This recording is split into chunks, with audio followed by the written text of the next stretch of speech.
The Sixth River, first published in 1948, within a year of partition, is a memoir that captures the author's deeply felt and dearly held desire as a common man to not have to leave his beloved city, Lahore, that he held on to till November 1947, for about 3 months after the declaration of Lahore's belonging to Pakistan, the country created for the Muslims of India. These 3 months are a long time, when he is perhaps the only Hindu writer, if not professional, trying to go about his business to remain a part of the cultural, intellectual and professional life in Lahore, as rivers of blood and the fires of arson rage through it. Ultimately, Fikr is forced to migrate as a refugee, entering the camp at Lahore, then making the journey across Wagah on a lorry alongside other refugees to reach the camp in Amritsar. This testimony of life over these 3 months in Lahore, ending with his migration to Amritsar, from the vantage point of a member of the intelligentsia, which was quite powerless at this time, thus acquires quite a unique status. Moreover, not only is it one of the very few texts in Urdu or any other language written in the form of a partition diary by a non-political leader, it is possibly the only non-fiction text written about partition in such strongly satirical prose. Where Saadat Manto is hailed as the master of the partition short story genre, Fikr's The Sixth River predates all of Manto's works on partition. And it is Fikr who is retelling his own story and that of other literary, political and everyday figures, victims, perpetrators and beneficiaries with equal, possibly greater, irony. And it is Fikr's style that further provides The Sixth River its harrowing potency. Fikr does not mince words, but crafts them with a surgical scalpel. Brevity is his forte, and in moments such as his own daughter's murder by his childhood friend, he recreates the impact of such trauma by eschewing sentimentality completely, and wielding his pen sparingly to describe the macabre in its bare outline. He ends up comforting the killer of his own child, almost reinventing notions of grief, mourning and consolation. Such was the impact of partition on many that it produced previously unthought responses, perhaps ones that even fiction could not have imagined or captured, and he shows the fortitude to think through them with inordinate calm. From the Sixth River. The 9th of October. Attacks on the railcars have started again. The rebel and fugitive forces of the princely estates have still not returned to the captivity of their Rajas and Nawabs. Women and girls are still being abducted. The historical tradition of parading them is still being practiced. Gandhi's screams have brought a calm and the force of Delhi's rioting has lessened. And according to a leader, Gandhi is now threatening to come to Punjab to establish peace. And to preempt the danger of his arrival, the intensity of attacks here has increased. The Kashmir problem has reached its last stage today. One person was saying that the kingdom's Dogra forces have created a furore. The other thought the tribal clans of the northwest had carried out quick-fire attacks and plunder. And the Raja of Kashmir has declared his acceptance of the accession to the Indian Union. And the politics of the world has been rattled. It is being said that the responsibility for the security of the Kashmiri people lies with the northwestern tribals. Someone says that the Indian Dominion will save the Kashmiri people. And the Kashmiri people are being ground between two millstones. People, they have become indistinct dots. Aimless, whom no one sees. But whom everyone is claiming to see. The people are only being used to serve different aims and motives. What are the people? Only sheep, that powerful shepherds are shoving along their own paths. This wound of princely estates is the reminder of British imperialism. And to claim this wound, patients from both sides have attacked. And the puppeteers of London are watching the spectacle. And both sides are trapped in their strings. In the guise of slogans for the betterment of the people and by showing the magical vision of democracy, the farms and huts of hungry and naked Kashmiris are being burnt and destroyed. What is going on, Arif? Arif, my friend. And Arif unites his voice with my soul's to say that even if Kashmir should be a part of Pakistan for geographical reasons, is accession the sole and fundamental question? Is the primary question not of the two fronts fast emerging in the political landscape of the world? Kashmir occupies an important position among those two fronts. The partition of India was also a demand of those fronts. Then, what will happen to the Kashmiri people? What about its chinars, its flowers, its springs, its cataracts and scenic views being prepared to be thrown into the fires and storms of blood? Can they not be saved? Must the macabre dance of the puppeteer be played in this grand valley of beauty and romance? Arif, my friend, can you not cast a wider eye to look beyond? Come here, look upon this vista. Why are you stuck with India and Pakistan? Kashmir may join any dominion, the puppeteer's show will still go on. And then, the Sixth River. Clouds of uncertainty and doubt have rolled again in front of me. And my mind, covered in the dust of grief and despair, is contemplating suicide. And Mumtaz is telling me, I deeply regret, Fikr Bhai, that I got into that wrangle with you the other day. Actually, I shouldn't have started that debate. Actually, please forgive me. But I am caught in the wrangle of the puppeteer's horrifying play. I have left Mumtaz far behind. He is still caught in debates and meanings. And is explaining to the manager that the secret, and only, solution to the Kashmir problem is giving us arms with which we should attack Kashmir from the rear, since we have the rightful claim to Kashmir. And the manager is nodding his head at the revelation of this secret. He is swaying with agreement. And I am thinking that Mumtaz is my dear friend, and some waves of emotion have started running through my nerves. I am thinking of forgiving him. And the manager is saying, yes, Mumtaz Sahib, till we don't get the arms, how will we be able to provide protection? Haven't you heard what wonders arms and ammunition achieve? That poet Sahib, whose collection of poems, Salsabil, has also been published, the one who lives in Misri Shah, was putting the Kafirs to their doom, with a gun to his shoulder. He showed such bravado despite being a poet, Mumtaz Sahib.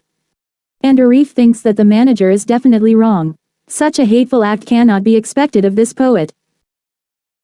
Excerpted with permission from the Sixth River, a journal from the Partition of India, Fikr Taunswi, translated with an introduction by Maz bin Bilal, speaking Tiger.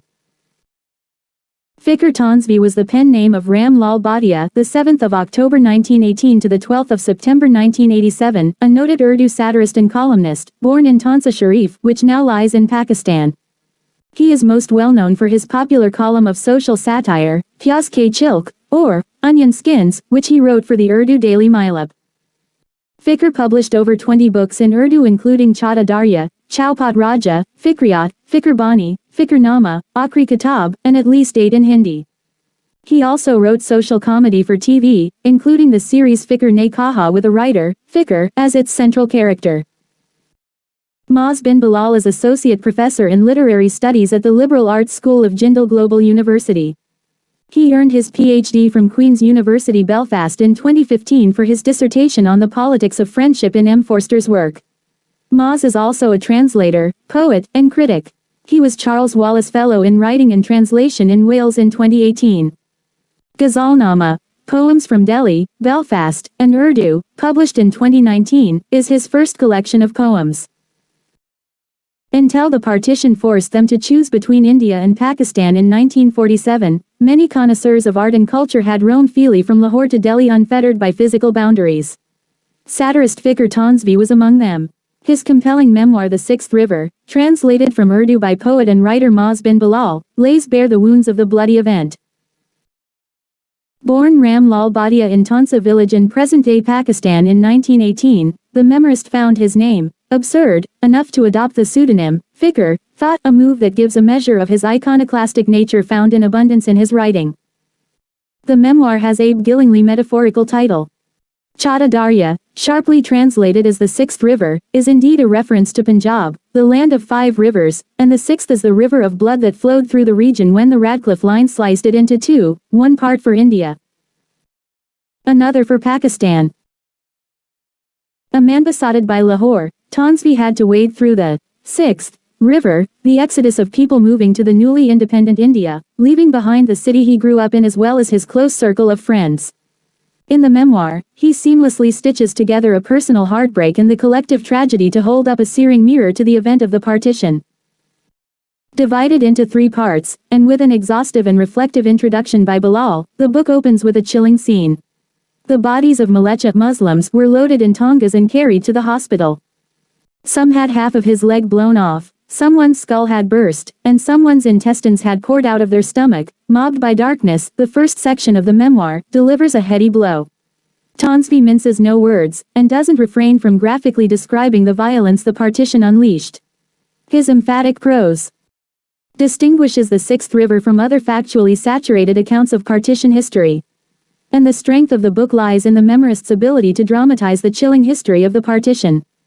This personal narrative at times reads like a sublime work of fiction that captures the complexities of socio-political upheavals and effectively presents the gritty realities of a particular time. Taunswi is a compelling storyteller and his language, sharp and concise. To the credit of the translator, Bilal succeeds in retaining the original flow of narration. The memoir is in the form of diary entries, most of it written between August 9 and November 8, 1947. Written right in the middle of the tumult, it catapults the reader from one event to the other as and when it happened, and each delivers a jolt. Taunswi's memoir, published in 1948, is no less significant today given the recent rise of communal tensions in India. The Sixth River poses several difficult questions and makes the readers rethink the very idea of freedom wrested from the British, who had fanned communal strife for their own imperial selfishness. Taunswi, the master satirist, frowns upon the independence from the British won at the cost of dividing people along religious lines and stirring communal hatred among them. His observations on the etiology of communal violence are incisive and as relevant today as they were in 1947. Urdu literary historian Ali Jawad Zaidi hailed Taunswi as the giant among humorists, and one gets to see why in the memoir. He has little tolerance for religious bigotry and indiscriminately derides both Hindus and Muslims.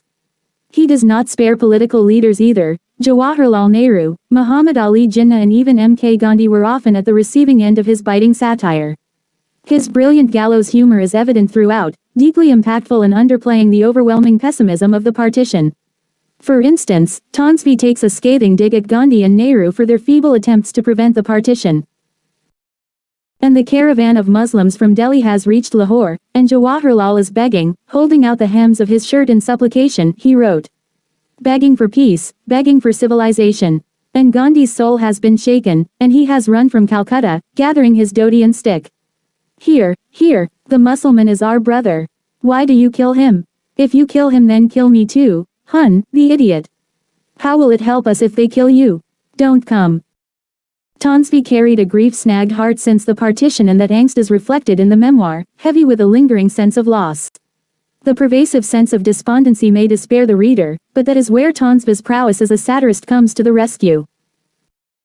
However, nothing despairs the memoirist more than his separation from Lahore, a city Taunswi always personified as his beloved. His depiction of the city's cultural spirit is striking, and Taunswi handholds the reader to voyage into the city's past through his vivid imagination. But the fateful partition, which he calls the biggest mistake in history, severed him from Lahore. The Sixth River epitomizes the anguish of displacement of the millions of people who, like Taunswi, had to leave their home and land in the wake of the partition.